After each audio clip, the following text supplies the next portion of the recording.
किसी भी राष्ट्र का अस्तित्व तभी सुरक्षित है जब वो राष्ट्र ईमानदार, सच्चा और नेक है।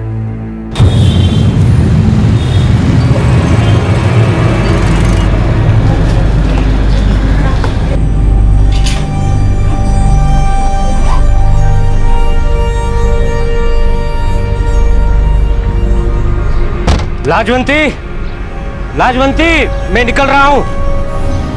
टिफिन लिया ना? ले लिया।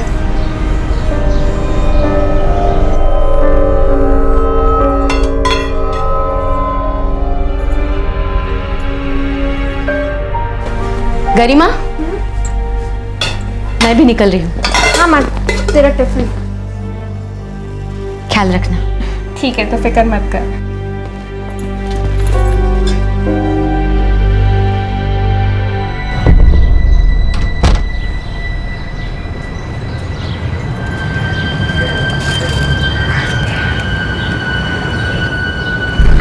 ताजा सब्जी लो, ताजा सब्जी। ए सब्जी वाला, सब्जी वाला, ए ताजा सब्जी लो, ताजा सब्जी।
गरिमा जी,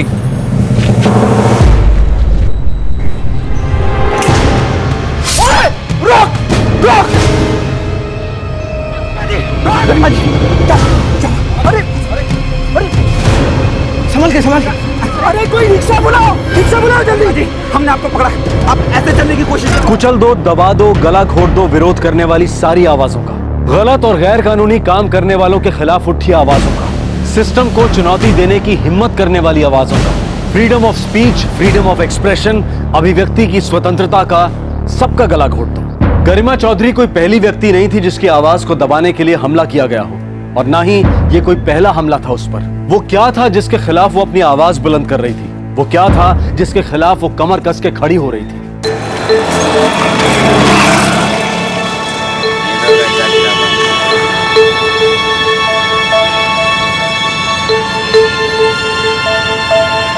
हमें उन्हें समझाना है, उनके साथ लड़ना नहीं है।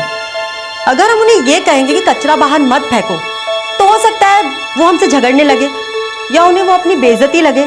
इसीलिए हमें प्यार से उनसे बात करनी है। उन्हें ये समझाना है कि क्यों कचरा बाहर फेंकने से उनका और दूसरे लोगों का नुकसान हो सकता है। समझे आप लोग? रूपा और हर्षा, तुम लोग वेस्ट कॉलोनीज को देखोगे, और स्मृति, नजमा, इस कॉलोनीज तुम्हें देखनी है। लाजवंती, ये कॉलोनी तुम्हें देखनी है। जी श्रद्धा जी। गरिमा, अच्छा लगता है तुम्हें ये काम करना? जी बहुत ma'am. Good. I am sure तुम अपनी माँ के साथ इस एरिया के सारे लोगों की मदद करने की कोशिश करोगी। जरूर मैम।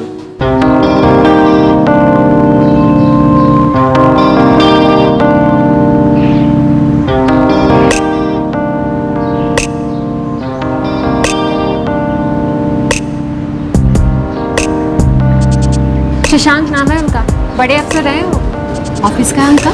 यही इलेक्ट्रिसिटी बोर्ड की वेस्ट में शुरू किया। ठीक है, जाके देख। अच्छा लगे तो काम करूँ उनके साथ। ठीक है। और तुम्हारे पास पैम्पलेट्स है ना? हाँ, कहाँ देने पता है? हाँ।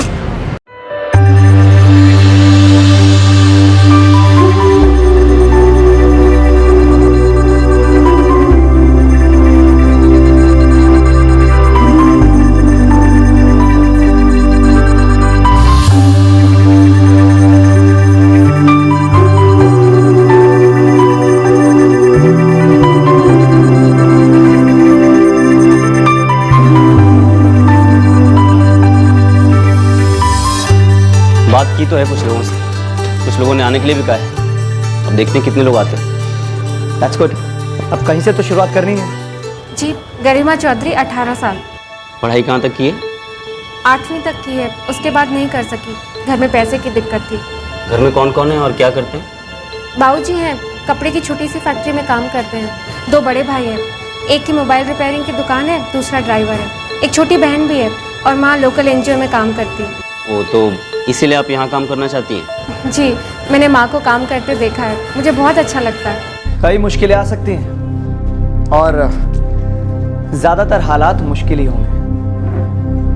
आपको पता है हमारे देश को बदलाव की सख्त ज़रूरत है, और जब भी हम किसी चीज़ में बदलाव लाने की कोशिश करते हैं ना, ये सबसे मुश्किल काम है।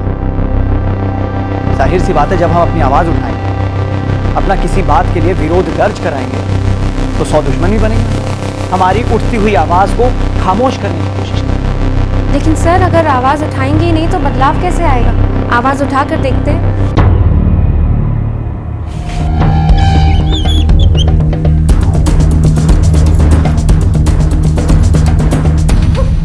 क्या हुआ? कहाँ है गरिमा? क्या कह रहे डॉक्टर? आप लोग घबराइए मत, डॉक्टर कह रहे हैं सब ठीक हो जाएगा, ऑपरेशन करना है। मैंने उसके भागने की आवाज सुनी, मैं मुड़ा तो देखा उसने गरिमा जी पे चाकू से हमला कर दिया। ओए, रोक, रोक! जब तक हम लोग हॉस्पिटल तक लेके आए उसको, तो काफी खून बह चुका था।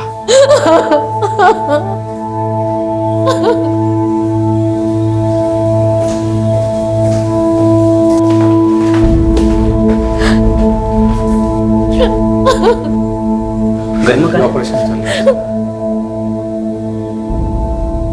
करके बाहर ही हुआ है, ऐसा बता रहे ये लोग। चिंता मत करिए।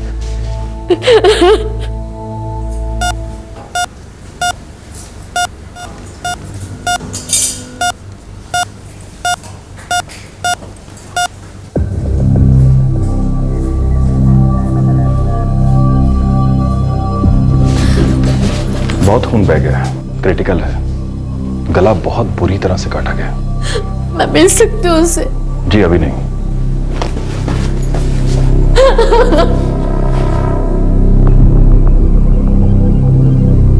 ये जरूर राशन माफिया का काम है। गरिमा को लेकर माँ वैसे ही बहुत परेशान थी, उसे काफी धमकियां भी मिल चुकी थी।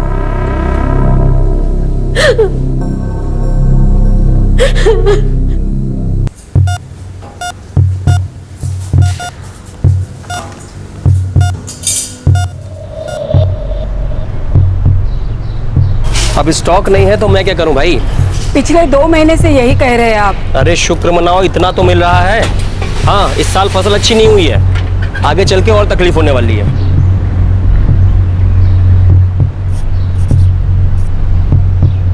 आप आ गया?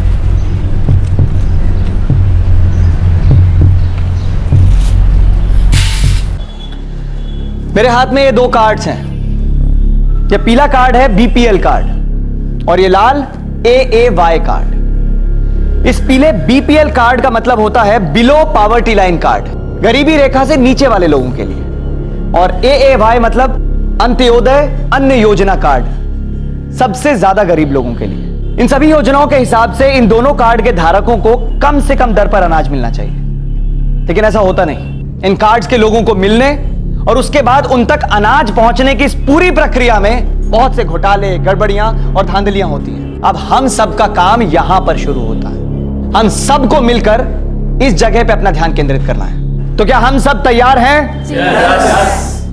गरिमा, तुम घर घर जाके पता करो कि किन किन लोगों के पास ये कार्ड हैं और उन्हें इससे क्या और कितना फायदा मिल रहा है। जितना अनाज उनको इसमें मिलना चाहिए उससे कितना कम मिल रहा है, या फिर मिल भी रहा है या नहीं। क्या आप बता सकते हैं ये कार्ड मिलते कैसे हैं? श्योर, ये देखो।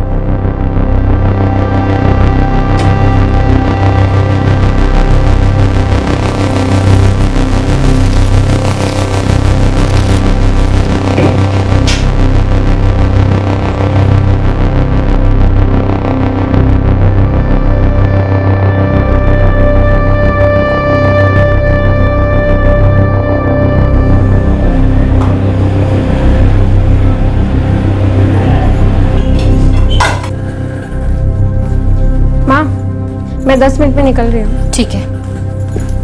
सुन, लड़ना नहीं। ठीक है माँ, नहीं लड़ूंगी, बस बात करूंगी। एक 18 साल की लड़की ने लोगों के लिए काम करने का फैसला किया। उसके अंदर ऐसा क्या था जो उसे ऐसे मुद्दों के लिए काम करने के लिए प्रेरित कर रहा था? क्यों गरिमा ने लोगों के हक के लिए लड़ने का फैसला किया?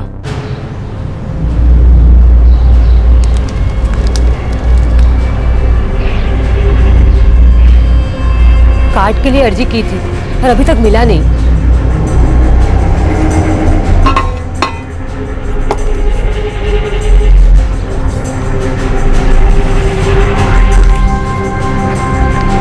ये देखिए, ये रही रसीद। 6 महीने हो गए और अभी तक बीपीएल कार्ड नहीं मिला। ठीक है, मैं पता करती हूँ। आपको 8 महीने हो गए अर्जी डाले? हाँ, अब तो कुछ हुआ नहीं है। अच्छा ठीक है, मैं देखती हूँ।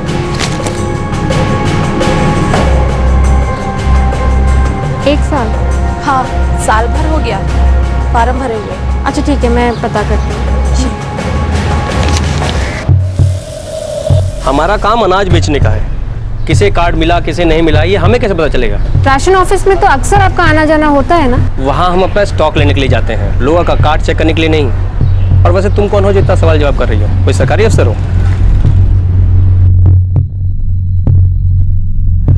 इनमें से बहुत से लोग ऐसे हैं जिन्हें 6-6 महीने हो गए हैं अर्जी डाले हुए, लेकिन इन्हें अभी तक इनके कार्ड्स नहीं मिले। कुछ लोगों को तो साल भर हो गया है। सब घोटालेबाजी है।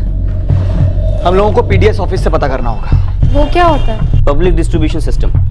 ये नोडल अथॉरिटी है जो ये कार्ड्स इशू करती है, और सभी राशन शॉप्स की कंट्रोलिंग अथॉरिटी भी यही है। ये फूड एंड सप्लाई डिपार्टमेंट के अंडर आती है। हाँ, लेकिन ये सारे लोग कई बार वहाँ जा चुके हैं, पूछताछ कर चुके हैं। लेकिन हम इस बार पूछताछ नहीं करेंगे। तुम आरटीआई फाइल कर दो। वो क्या होता है? आरटीआई का मतलब होता है राइट टू इंफॉर्मेशन, यानी सूचना का अधिकार। ये फ्रीडम ऑफ इंफॉर्मेशन एक्ट के अधीन आता है। इसके अंतर्गत कोई भी व्यक्ति किसी भी पब्लिक ऑफिस से जनता के हित की कोई भी जानकारी एक सामान्य अर्जी से प्राप्त कर सकता है।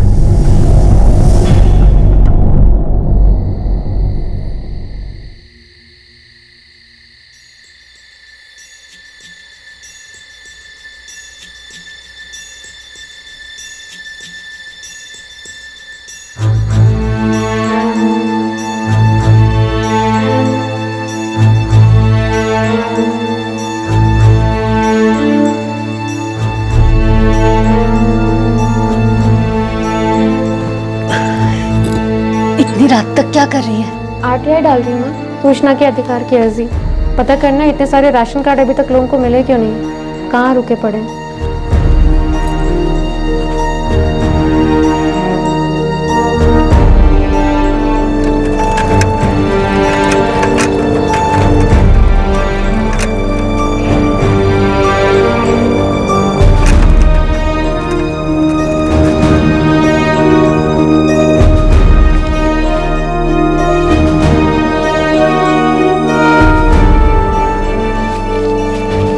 ये तो कई सारे हैं। इनमें से किसी को भी इनके राशन कार्ड नहीं मिले हैं सर।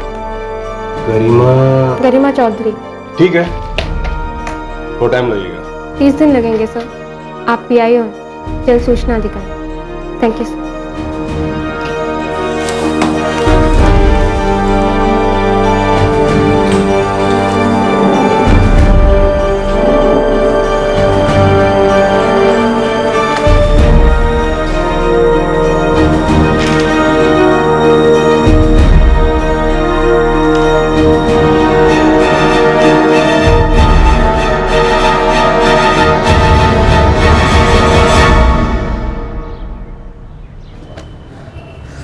यहाँ इन लोगों के साइन और अंगूठे के निशान हैं जो ये बताते हैं कि इनको इनके कार्ड्स इशू किए जा चुके हैं और उन्हें उन कार्ड्स पे राशन भी मिल रहा है। सरासर फ्रॉड है।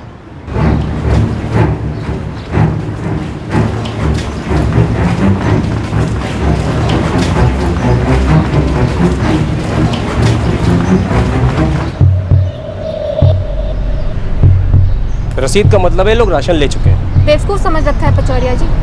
हक का अनाज नहीं मिल रहा है इसका मतलब ये नहीं कि घास खा रहे हैं। सब समझते हैं इन्हें इनके कार्ड्स नहीं मिले, इसका मतलब इनके नाम का राशन कोई और उठा रहा है और आप कह रहे हैं कि आपको कुछ मालूम ही नहीं है। मैं सच कह रहा हूँ, मुझे कुछ नहीं पता। ठीक है, आपकी दुकान का रजिस्ट्रेशन तो सरकार ने किया है, ये तो पता है ना आपको। उन्हीं को जाके बताते हैं क्या हो रहा है आपकी दुकान में।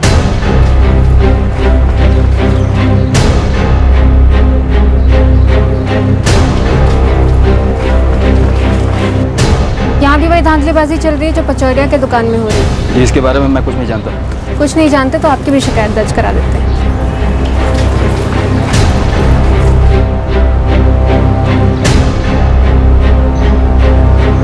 गरीब लोगों के हक के राशन कार्ड और उन्हें मिलने वाले अनाज का इस्तेमाल ज्यादातर कुछ और ही लोग करते हैं। चुटकियों में ऐसी योजनाओं की घोषणा कर दी जाती है जिनका मकसद होता है गरीब हाशिए में पड़े लोगों की मदद करना। लेकिन क्या असल में उनको इन योजनाओं का फायदा पहुंचता भी है या बीच में ही बंदरबांट हो जाती है? हमारे देश की लगभग हर योजना पे घोटाले का साया है। गरिमा तो उनमें से किसी एक छोटे से हिस्से से पर्दा हटाने की कोशिश कर रही है जिसने बहुत से लोगों को परेशान कर दिया था।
फालतू का बवाल हो रहा है। रोजाना ये छोकरी पूरे मोहल्ले की औरतों के साथ इकट्ठा होकर आ जाती है और दुकान के आगे तमाशा खड़ा कर देती है। नंदू भैया, कहीं बात हाथ से निकल गई नहीं तो संभालना मुश्किल हो जाएगा। देखो, मेरी राय में तो हमें कुछ दिन के लिए ये सब बंद कर देना चाहिए। क्या नाम क्या है उसका? गरिमा चौधरी। पता चला उसने आरटीआई डाली है। ठीक है, चलो इस बार दिलीप की बात मान लेते हैं, कुछ दिन ये सब बंद रखते हैं, लेकिन उस लौंडिया का कच्चा चिट्ठा तो निकलवाओ। थोड़ा हम भी तो करें आरटीआई उसकी।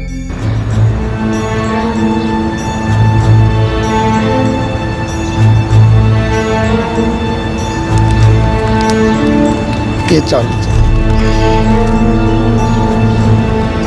और ये गेहूं भी, और ये आपका कार्ड है। वो क्या है ना कि ये गलती से किसी और के पास चला गया था, तो अब इतनी से बात को लेके क्या पंगा करना।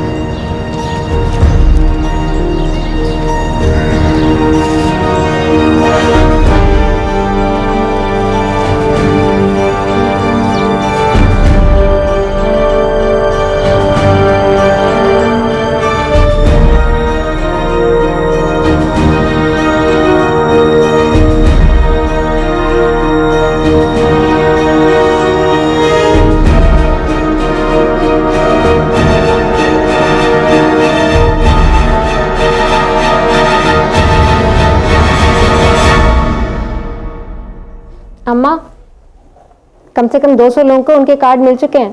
अच्छा काम किया बेटा। अब देखना उन्हें उनका राशन भी बराबर मिलेगा।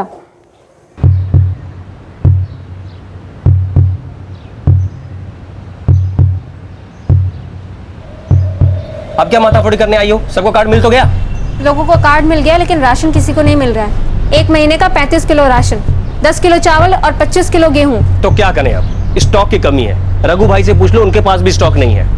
और हमको स्टॉक देना फूड एंड सप्लाई डिपार्टमेंट का काम है, इसमें हम कुछ नहीं कर सकते। हाँ तो लिखिए ना ये बात अपने बोर्ड पर। आप लिखिए कि फला फला सामान का स्टॉक नहीं है आपकी दुकान में, लेकिन आपके बोर्ड पर तो ऐसा कुछ भी नहीं लिखा गया कि कितना सामान आया और कितना लोगों में बांटा गया।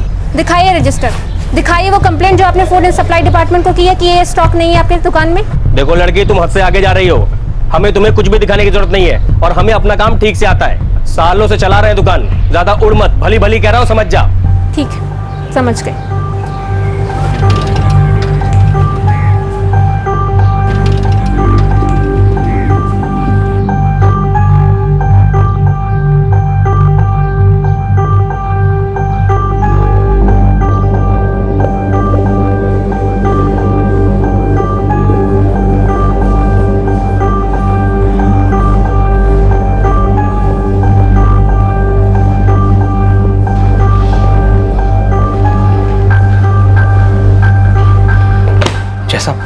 वो लड़की तो यहाँ भी आ धमकी, कमिश्नर साहब के केबिन के सामने बैठी हुई है। ये लड़की हमारे लिए प्रॉब्लम खड़ी कर रही है और खुद के लिए भी। जैसा उसके पास स्टॉक सप्लाई के बारे में बहुत सारी जानकारी है।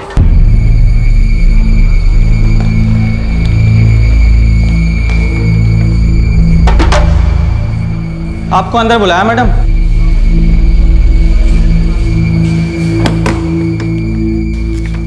सर, ये है पिछले 2 महीने की स्टॉक सप्लाई की लिस्ट और ये कुछ तस्वीरें हैं राशन की दुकानों के बाहर लगे बोर्ड्स की। सर, राशन की दुकानों के मालिक अपनी दुकानों के बाहर स्टॉक का बोर्ड ही नहीं लगाते। कितना स्टॉक आया, कितना लोगों में बांटा गया, जो आप ही के फूड एंड सप्लाई डिपार्टमेंट ने ज़रूरी बताया। कम स्टॉक तो छोड़िए, इन्हें सरप्लस स्टॉक मिला हुआ है, जबकि दुकानों के बाहर इन्होंने बोर्ड लगा रखा है कि स्टॉक नहीं है। मुझे ये सारी जानकारी RTI के जरिए मिली है। सर, ये लोग जनता के हक का अनाज इकट्ठा करके बाहर के मार्केट में बेच रहे हैं और सर, इसमें आपके भी बहुत सारे राशन अधिकारी शामिल हैं। इन दुकानों में दिन दहाड़े धांधली हो रही है, लेकिन इन लोगों ने अपनी आंखों में पट्टी बांध रखी है। मुझे लगता है कि इस बंदर बाट में इनका भी बराबर का हाथ है। ठीक है, मैं देखता हूँ। सर, ये समय सख्त एक्शन लेने का है।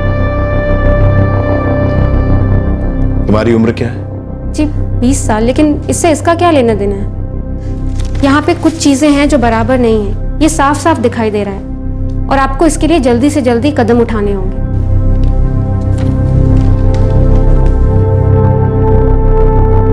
ठीक है, मैं कुछ करता हूँ। Thank you sir. वेलकम। गरिमा चौधरी, यही नाम है ना तुम्हारा? जी। मैं इस मामले को देखूंगा, लेकिन तुम्हारे लिए एक एडवाइस है गरिमा, जरा संभल के, बी केयरफुल। रहूंगी सर, लेकिन उतना ही जितना जरूरी है। बहुत केयरफुल होते होते ही हम शायद केयरलेस हो गए और इस देश में बहुत सी चीजें भी। Thank you sir.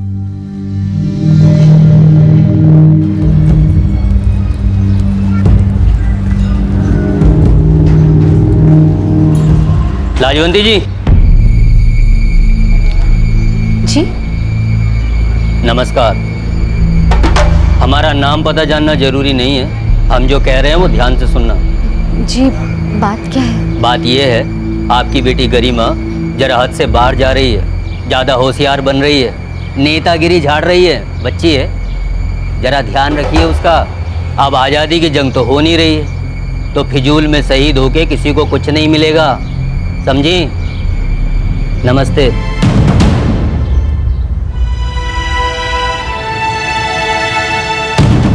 देख बेटा, माना तू जो कर रही है अच्छा काम है, पर वो लोग बहुत ताकतवर है, माफिया है। बेटा, लोगों की मदद करना अलग बात है और इन लोगों से टक्कर लेना अलग बात है। माँ, हमारा देश आज़ाद है, हमारा लोकतंत्र है, जनता के लिए सरकार है, तुम्हें मालूम है ना ये सब? तुम सही कह रही हो बेटा। बाबा, ये लोग बहुत घटिया लोग हैं। मैं भी यही कह रही हूँ, बहुत खतरनाक लोग हैं ये। उनके खिलाफ आवाज उठाने वालों को रास्ते से हटाने के लिए कुछ भी कर सकते हैं, किसी को भी पैसे देकर काम करवा सकते हैं। बाबा, कुछ दिन पहले अखबार में पढ़ा है, बिहार का एक आदमी था जो रोड माफिया से पंगा लिया था। सत्येंद्र दुबे नाम था उनका। शशांक जी से सुना मैंने, बहुत महान इंसान थे। तू बहुत नेक काम कर रही है बेटा। अगर कोई बच्चा गलत काम करता है तो माँ बाप का फर्ज होता है उसे रोके। अगर वही बच्चा सही काम कर रहा है तो उसे कैसे रोके? और ये सब तुम्ही से सीखा है माँ, तुम ही मेरी हीरो हो। डर लगता है।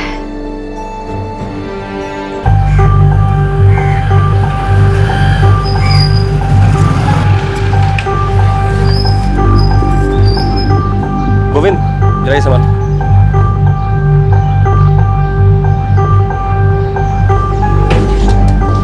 पचोरिया, बात बहुत ऊपर तक पहुंच गई है। ये सब उस लड़के का किया धरा है। हाँ, और बड़े साहब ने सख्त हिदायत दी है कि अगर किसी भी राशन की दुकान में कोई गड़बड़, कोई कंप्लेंट होती है तो उसका लाइसेंस रद्द, साथ साथ हमारी भी लग जाएगी। तो क्या, बोर्ड लगाओ, स्टॉक दिखाओ, साहब कभी भी चेकिंग के लिए आ सकते हैं। मतलब इतने सालों से जो मलाई बट रही थी अब बंद। पचूरिया, ये ऑर्डर सिर्फ तुम्हारे लिए नहीं है, सभी राशन की दुकानों के लिए है। और वैसे तुम क्यों खिसिया रहे हो? तुम कब से हमारी कृपा से दूध दही में नहाते आ रहे हो, थोड़े दिन बिना नहाए मलाई नहीं बांट सकते?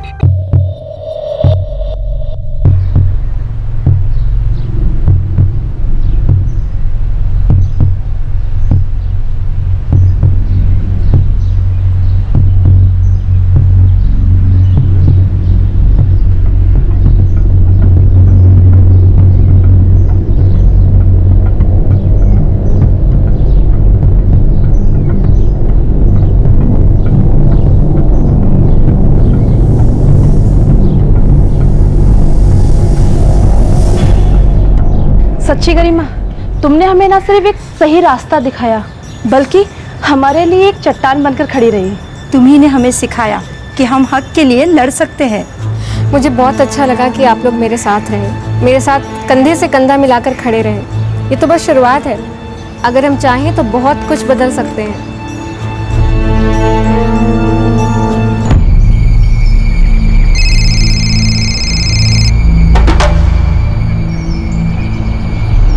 अब क्या मुझे ऐसे मामलों में पड़ना होगा? साहब, अब पानी नाक के ऊपर आ रहा है। अगर हमने अभी इसे न रोका तो इसका हौसला आसमान पकड़ लेगा। हमें इसके पर अभी काटने होंगे। देख नंदू, ऐसे पिद्दी मामलों को लेके मेरा भेजा मत खा। तू अच्छी तरह से जानता है कि उड़ते हुए को धूल कैसे चटानी है। अब उसकी आवाज कैसे बंद करनी है यह भी मैं तुझे सिखाऊं?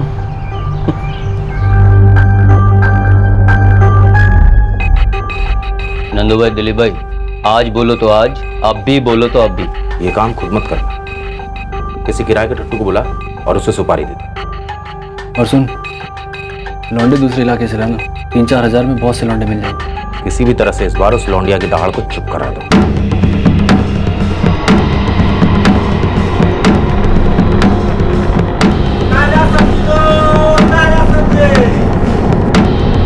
गरिमा जी,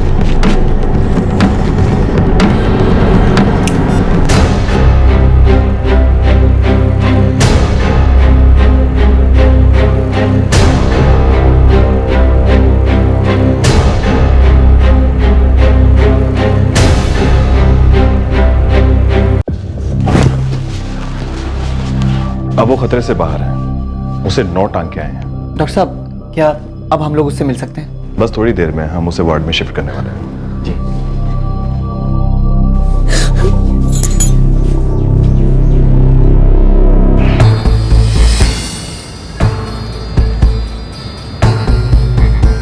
यहां से भी सर ले।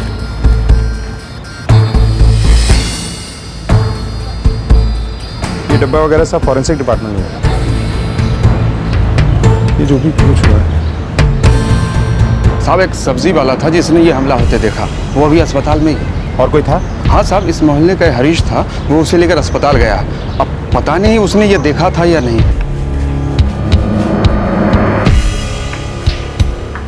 साहब, हल्का फुल्का याद है, वो दुबला पतला आदमी था, वो भागकर नुक्कड़ से मुड़ रहा था, तब देखा था। मैं कुछ नहीं देख पाया साहब। मैं तो सुभाष की चीख सुन के घर से बाहर आया भाग के। मैं गरिमा के घर के पास ही रहता हूँ साहब।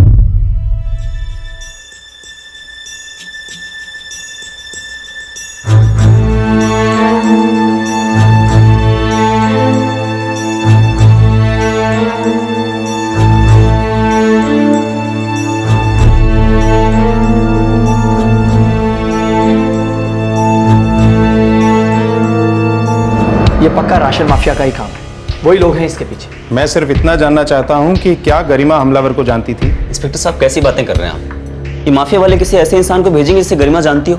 या तो आप ये राशन माफिया के खिलाफ कोई कदम उठाइए, फिर रहने दीजिए। देखिए, ये सोचना कोई बड़ी बात नहीं है कि वो लोग किस किस की और कितनी मुट्ठी गर्म कर सकते हैं। आप जो भी सोचें, लेकिन मैं सिर्फ अपनी ड्यूटी कर रहा हूं। तहकीकात के लिए अच्छा होगा अगर हमें पता हो कि हमले के पीछे कौन हो सकता है, या फिर पहले कभी किसी ने कोई धमकी दी हो तो। हाँ हाँ, माँ को कोई मिला था जिसने गरिमा को नुकसान पहुंचाने के लिए धमकी दी थी। पता नहीं, कोई दाढ़ी वाला आदमी था। इंस्पेक्टर, अगर आप सचमुच ये केस क्रैक करना चाहते हैं तो राशन दुकान वालों को उठाइए। वो आपको बता देंगे कि इस हमले का मास्टरमाइंड कौन है। सब्जी वाले के हिसाब से स्केच बनवाते हैं सर। और कोई जानकारी मिली? सर पक्का इसमें राशन माफिया का ही हाथ है। इस लड़के ने अपने एरिया में राशन माफिया के खिलाफ लड़ाई शुरू की थी। बड़ी पॉपुलर है सर ये लड़की। उसकी कॉलोनी के लोग इकट्ठा हो रहे हैं, बहुत गहमा गहमी है। हमें जल्दी ही हमलावर तक पहुंचना होगा।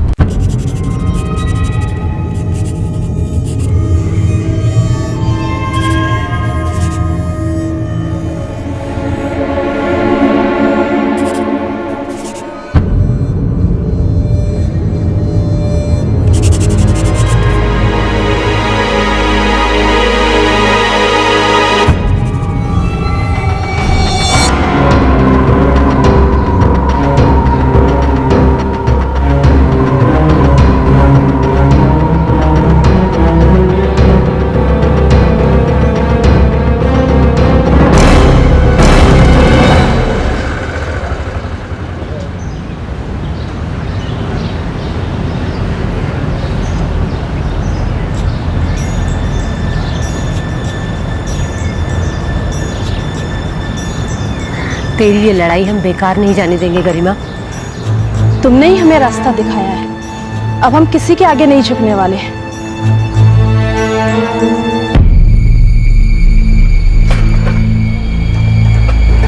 भैया जी, जब से लड़की के ऊपर हमला हुआ है तब से कुछ ज्यादा ही फेमस हो गई, पूरा हीरोइन हो गई है। नहीं ज्यादा उछल मत, चुपचाप अपना काम कर चल।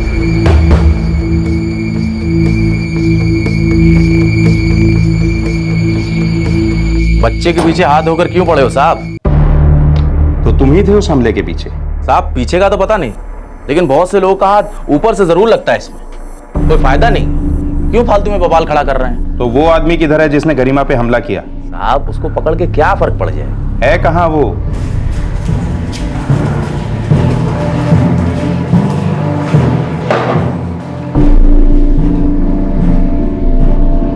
मुझे किसी ने कोई पैसा नहीं दिया साहब।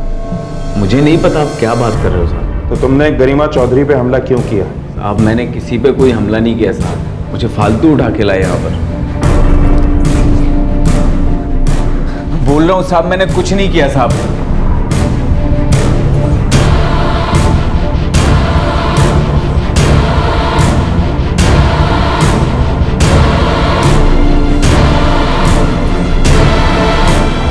हाँ साहब, यही बंदा था।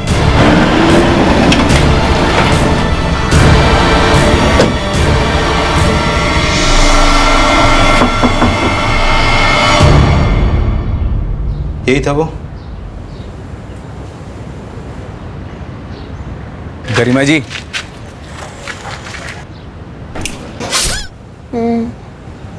यही था।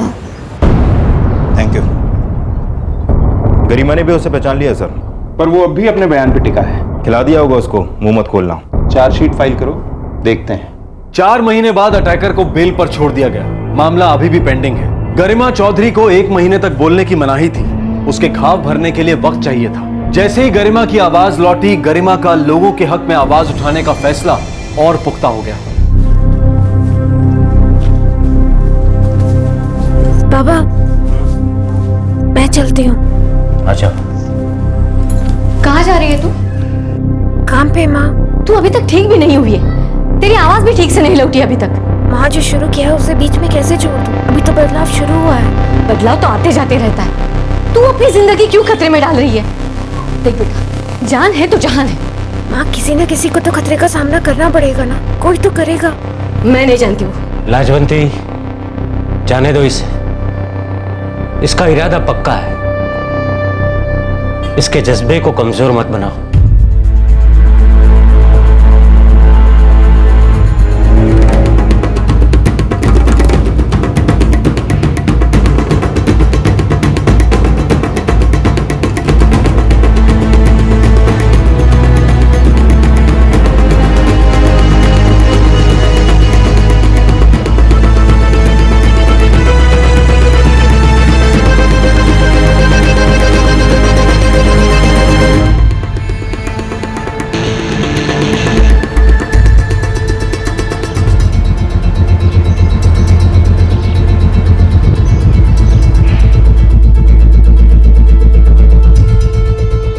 शशांक जी।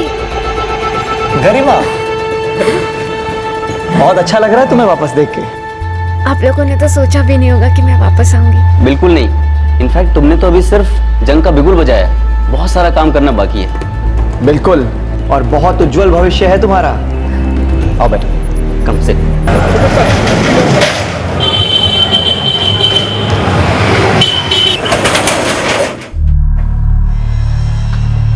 बात तो मुश्किल होती जा रही नंदू भैया। मुश्किल तो है ही। अजी, अब मोहल्ले के लोग हमसे सवाल करते बिल्कुल भी नहीं डरते। सुना है आरटीआई एक्ट पार्लियामेंट में भी पास हो गया है। नंदू भैया ऊपर बात करो, नहीं तो हम सब गए समझो। फूड एंड सप्लाई डिपार्टमेंट के लोगों को भी इसने कम परेशान नहीं किया नंदू भैया।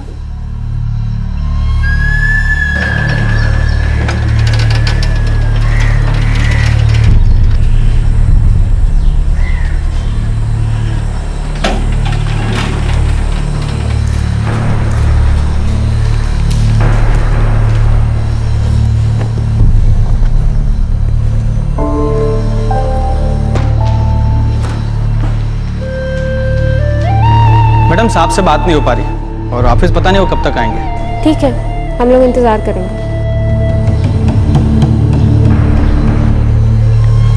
क्या करें, दिमाग एक दिन की बात हो, 2 दिन की बात चल जाता है, रोजों की बात थोड़ी होगी। नहीं, लेकिन ये कैसे? देखो क्या हुआ, चल गए वो लोग? नहीं साहब, जा ही नहीं रहे, कहते हैं आपके आने तक इंतजार करेंगे।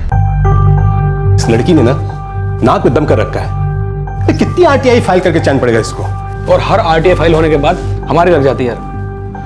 इसका पेट आरटीआई से नहीं भरने वाला। कुछ खिलाते विलाते क्यों नहीं? एक काम करो, इसको कुछ हिस्सा दे दो, चुपचाप बैठ जाएगी। नहीं साहब, ये चुप नहीं बैठने वाली। अरे गला कट गया फिर भी दहाड़ के बोलती है, और अब तो इसने मोहल्ले वालों को भी बोलना सिखा दिया है। अब क्या करें, 3 दिन हो गया बसते बसते। अगर फिर से बड़े साहब के पास चली गई तो सबको प्रॉब्लम हो जाएगी। ये तुम्हारी गलती है। तुमने किसी ऐसे इंसान को काम ही क्यों सौंपा जो ठीक से काम करना जानता ही नहीं था? सर जी, बात तो हुई थी ना हमारी इस पे। आप ही ने तो कहा था कि बंद कर दो इसकी जुबान। अबे सारी चीज तो मेरी ही सुन के करता है क्या? सर जी, अब क्या करे बताइए सर जी। अब देखिए, नाक में दम कर रखा है उसने, लगातार घाटा बढ़ा जा रहा है। अगर हमें नुकसान हुआ तो आपको भी नुकसान होगा ही ना सर जी। धमकी दे रहा है मुझे? नहीं सरकार, हमारी क्या औकात, आप सरकार हो हमारे। ठीक है, एक काम करो, उसे एक बार और धमका के देख लो, लेकिन हाँ, इस बार हमला मत करना। वो बड़ी मशहूर हो रही है, कहीं पासा उल्टा ना पड़ जाए। उसके घर वालों को हड़काओ, दबाव बना रहेगा। जी सर जी। सर, प्रेस वाले हैं, आपसे मिलना चाहते हैं। अभी नहीं, बाद में बोलो।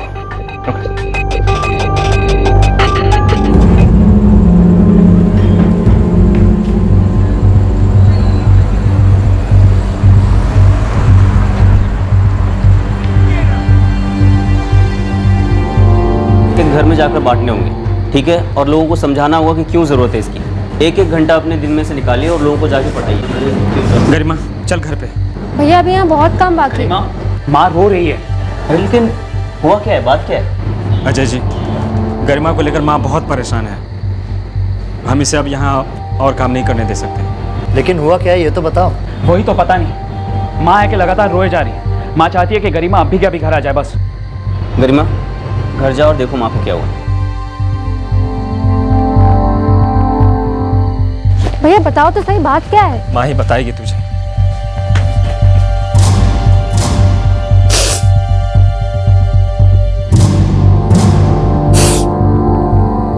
माँ, रोना बंद करो, बता मुझे क्या हुआ। आज शाम जब मैं आ रही थी तब रास्ते में 2 लोग मिले।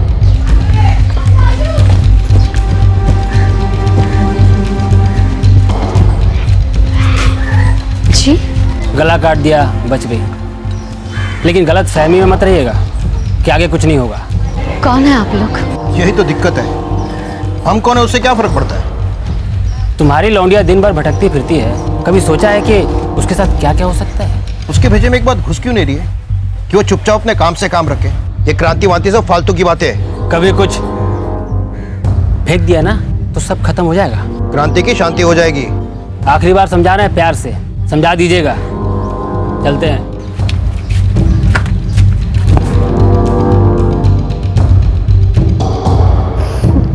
हो गया बदलाव जितना होना था, हो गई क्रांति जितनी होनी थी। हो गया लोगों का भला जितना होना था बस। तू ना गरिमा स्वार्थी हो गई है, बस अपने काम में ही खो गई है। तुझे बिल्कुल पता नहीं चल रहा कि तेरा कितना नुकसान हो सकता है। और बदल कर भी कितनी बदल जाएंगी चीजें गरिमा। तुझे क्या लगता है सब कुछ बदल जाएगा? और अगर बदला तो भी कितनी देर को बदलेगा? तो देख लेना फिर से कुछ दिनों में वापस उसी ढर्रे में आ जाना है सब कुछ। बाबा आप भी ऐसा ही सोचते हैं? बेटा तो हमारी बच्ची है, ऐसा तो नहीं है कि तेरी जान को खतरा हो और हमें कोई चिंता ही ना हो। बाबा लेकिन अगर मैं डर के पीछे हट गई तो उन लोगों का क्या होगा जो मेरे साथ लड़ने आए हैं, जो बदलाव के लिए काम कर रहे हैं? उन्हें बहुत बड़ा धक्का लगेगा। लगता है तो लगने दे। तूने क्या सबका ठेका लिया है? नहीं माँ, मैंने किसी का ठेका नहीं ले रखा है। मैं सिर्फ वही कर रही हूँ जो मुझे ठीक लग रहा है और जो करना ज़रूरी है। माँ मैं अंधी नहीं हूँ, मुझे दिखाई देता है, मुझे मालूम है कि मेरे ऐसा करने से सिस्टम में कोई बदलाव नहीं आने वाला है, क्योंकि मैं सिस्टम के सामने बहुत छोटी हूँ। लेकिन मैं बड़ा सोच तो सकती हूँ, बड़े की उम्मीद तो रख सकती हूँ। माँ कॉलोनी के लोग बदल रहे हैं, अब अपने अधिकारों के लिए खड़े हो रहे हैं। ये सारे खतरे तो आते जाते रहेंगे। अगर हम चलेंगे तो गिरने का डर तो बना रहेगा ना, लेकिन हम चलना तो नहीं छोड़ देते ना। तुम बोलो, बचपन में जब तुम हमें चलना सिखाती थी तो तुम्हें डर लगता था ना कि हम गिरेंगे, लेकिन क्या तुमने हमें चलना ही नहीं सिखाया? अगर आवाज़ मिली है तो हमें बोलना ज़रूरी है, सच बोलना ज़रूरी है, सच के लिए खड़ा होना ज़रूरी है, अपने अधिकारों के लिए लड़ना ज़रूरी है। मुझे मत रोक माँ, क्योंकि अब मैं रुकने वाली नहीं हूँ।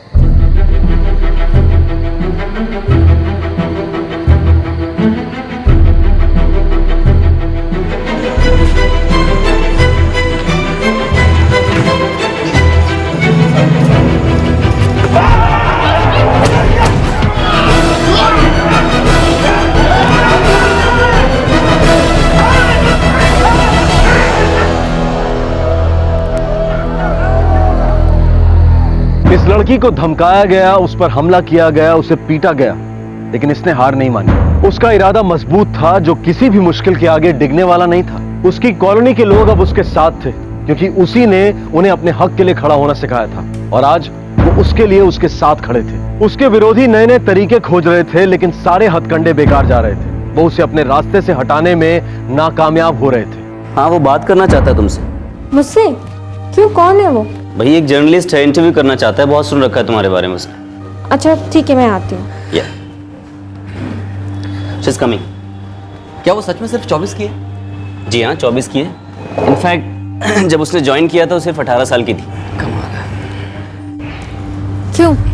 पता नहीं क्यों, बस मुझे ऐसा लगा कि मुझे ये करना चाहिए। राशन माफिया को आड़े हाथों लेना, उनसे लड़ना, कुछ तो ऐसा रहा होगा जिसने आपको करने की ताकत दी, आपकी प्रेरणा। पता नहीं, बस मुझे ये महसूस हुआ कि लोगों को वो मिलना चाहिए जो उनका हक है। आप क्या कहते हैं? जी बिल्कुल। आप कुछ करते हैं और कहते हैं कि आपका मकसद है लोगों की मदद करना, गरीबों की मदद करना, लेकिन फिर आप इस बात की परवाह ही नहीं करते कि वो मदद असल में गरीबों तक पहुंच भी रही है या नहीं। शहर की दूसरी तरफ जाके देखिए तो सब कुछ कितना साफ सुथरा है, कितना अच्छा है, बिल्कुल चकाचक। लेकिन यहाँ वैसा कुछ क्यों नहीं है? क्योंकि आप चाहते हैं कि हम यहाँ यूं ही सड़ते रहें, फिर आप हमें जो भी दें एहसान की तरह दें, ताकि उस एहसान के बदले में वोट मांगे जा सके। बस ये बात है। वो लोग हमें सोचने ही नहीं देते, नहीं चाहते कि हम सोचें, क्योंकि अगर हम सोचेंगे तो हम सवाल पूछेंगे। हम सवाल करेंगे कि अगर फलाना पार्क को बनाने में इतने पैसे खर्च किए गए तो फिर उसे सड़ने के लिए क्यों छोड़ दिया गया? फिर और सवाल करेंगे, क्या उसे ऊपर के पैसे बनाने के लिए बनवाया गया था? किसे ठेका दिया गया? कितनी रिश्वत ली गई? हम बहुत सारे सवाल करें, इसलिए हमें सवाल करने लायक ही ना बनने दो। हम पर तो बस एहसान करते रहो, राशन पानी सब, और फिर उसमें भी खूब सारे पैसे बनाओ, जबकि हमें जो हमारा हक है कभी मिले ही नहीं। आप लोगों से उनकी असल ज़रूरतों के बारे में पूछते ही नहीं, बस खैरात बांट देते हैं और फिर उसे सड़ने देते हैं, लोगों तक पहुंचने ही नहीं देते। हम आज भी क्यों इस मालिक और गुलाम की मानसिकता में फंसे पड़े? आप सिर्फ इस कॉलोनी में इन गड़बड़ियों से जंग लड़ रहे हैं। अब भ्रष्टाचार तो पूरे देश में फैला है और हमारा देश तो बहुत विशाल है। हाँ लेकिन ये कोई बहाना तो नहीं हुआ ना कि जो हो रहा है उसे होने दो। आप बोलिए। नहीं बिल्कुल नहीं, आप ठीक कह रही हैं, लेकिन हम चाहें जितना भी नापसंद करें वो तो वैसे ही रहे। तो फिर हमें अपनी गलत सोच बदलनी होगी। हम क्यों हमेशा अच्छाई और बुराई की लड़ाई के किस्से दोहराते रहते हैं? क्यों बताते हैं कि जीत हमेशा अच्छाई की होती है, जबकि हकीकत में तो हम ये मान चुके हैं कि बुराई में कोई बुराई नहीं है और ये ज़िंदगी का एक हिस्सा है। और अगर ऐसा है तो इसके बारे में हम स्कूल में क्यों नहीं पढ़ाते? अगर हम बचपन में अच्छाई का पाठ पढ़ेंगे और बड़े होकर के समाज का कोई और ही रूप देखेंगे तो क्या हम हैरान और मायूस नहीं होंगे? हमें बच्चों को हमारे वर्तमान के बारे में बताना होगा, उन्हें बुराई के खिलाफ लड़ने और भ्रष्टाचार के मोह से खुद को बचाने के बारे में सिखाना होगा, उन्हें सोचना सिखाना होगा, ताकि वो आंख बंद करके किसी घिसे पिटे ढर्रे पे ना चलते रहे। राशन माफिया के खिलाफ शुरू हुई आपकी लड़ाई, अब आपके इलाके के बच्चों को अच्छी एजुकेशन दिलाने तक पहुंच गई है। सब गरीब हैं, कुछ म्यूनिसिपल स्कूल में जाते हैं जहाँ आधे से ज़्यादा टाइम तो टीचर आते ही नहीं। आप मेरे साथ चल के देखिए इन स्कूलों की हालत। हम क्यों बच्चों की इस बुनियादी ज़रूरत को भी पूरा नहीं कर पाते हैं? प्राइवेट स्कूलों में 25% सीटें इकोनॉमिक वीकर सेक्शन के लिए रिजर्व है, लेकिन असल में इस बात का कितना पालन होता है ये देखने वाला कोई नहीं है। कोई नहीं है ये देखने वाला कि इन बच्चों को ये सुविधाएं मिल भी रही हैं या नहीं। इसीलिए मैंने बीड़ा उठाया कि कम से कम अपने कॉलोनी के बच्चों को तो उनका वाजिब हक मैं दिला सकूं। सच तो ये है कि गरीबों को उठने का, कुछ करने का मौका ही नहीं मिलता। सिस्टम नहीं चाहता कि ये लोग आगे बढ़े, क्योंकि ये इनके लिए बैंक है, 5 साल का फिक्स डिपॉजिट, जिसका इंटरेस्ट एक नेता हर 5 साल के बाद लेता है वोट के रूप में, और फिर इन्हें गरीब रहने के लिए छोड़ देता है, झुंझुना पकड़ा देता है। पहले साड़ी, साबुन, साइकिल, कुकर देते थे, आजकल मोबाइल, टैब्स, कंप्यूटर और कुछ सोना दे देते हैं। किसी ना किसी को तो बदलाव के लिए आवाज़ उठानी होगी। जितने लोग आएंगे उतना अच्छा। मुझे पूरा भरोसा है कि बदलाव जरूर आएगा, परिवर्तन जरूर होगा। तो क्या आप इलेक्शन में खड़ी होने वाली हैं?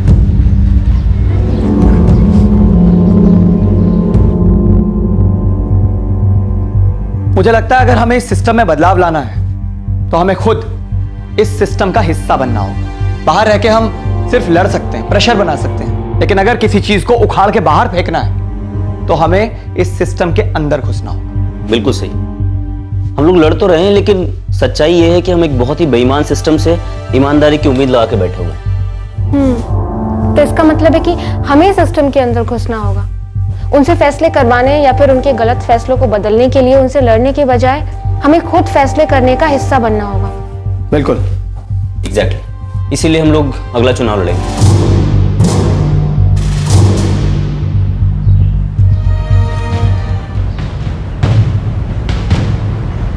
हाँ गरिमा बेटी, ये बीड़ा तुम जरूर उठाओ, ये हम सब लोगों के लिए अच्छा होगा। अब तक तुम अकेली थी, जब तुम सब लोगों की तरफ से विधानसभा में जाओगी और वहाँ फैसले लोगी, तब हम लोगों के लिए कितना अच्छा होगा। बेटा, मेरा आशीर्वाद हमेशा तुम्हारे साथ है। मैंने ना बोला तो खड़ी नहीं होगी क्या?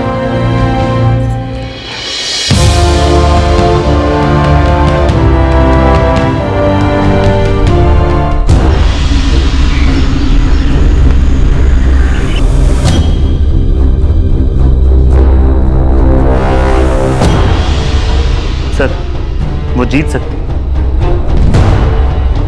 सॉरी, वो ही जीते।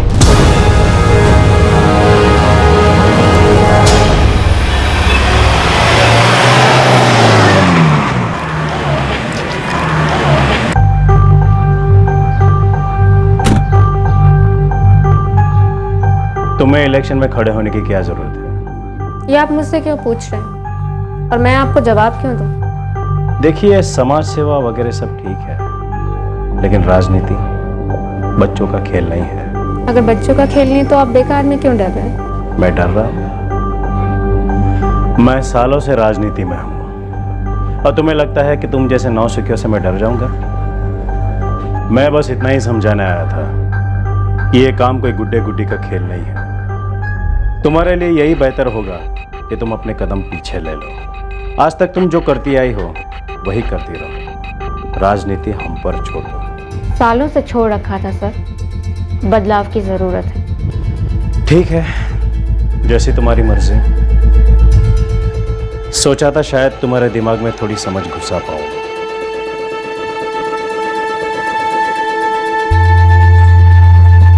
गरिमा, ऐसे कैसी बात की तूने इनसे? माँ, बात तो वो करने आए थे, मैंने तो सिर्फ सुना और जवाब दिया।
2003 में सत्येंद्र दुबे मारा गया। केस में पाया गया कि उसे छोटे मोटे चोर उचक्कों ने लूट के इरादे से मारा था। गरिमा 2013 में एक दुर्घटना में मारी गई। कहा गया कि यह एक हिट एंड रन एक्सीडेंट का मामला है। उस वक्त वो 28 साल की थी। लेकिन क्या उसकी उठाई आवाज भी अब शांत हो गई है? लेकिन ये तो वक्त ही बताएगा। वक्त ही बताएगा कि जितने भी लोगों ने आवाज उठाई और उसे आगे नहीं ले जा पाए क्योंकि उनकी जिंदगी खत्म कर दी गई, बेईमानी के शोर शराबे में उनकी ईमानदार आवाज क्या खो जाएगी? शायद उनकी आवाजों की गूंज जिंदा रहेगी जब जब हम उन्हें और जिन आदर्शों के लिए वो खड़े हुए याद करेंगे। इतिहास में हमें सिखाया गया है आजादी के लिए लड़ने वाले महान नेताओं के बारे में। शायद गरिमा और उसके जैसे बहुत से लोगों की आवाजें हमें कई सवाल पूछने के लिए प्रेरित करती रहेंगी, जिन्हें पूछते हम डरते हैं कि कोई हमारी सुनेगा या हमें चुप करा दिया जाएगा। Freedom of speech, freedom to information, right to information, अभिव्यक्ति की आजादी, सूचना का अधिकार, इन सब बातों का मतलब तभी है जब हम सवाल पूछें, आवाज उठाएं।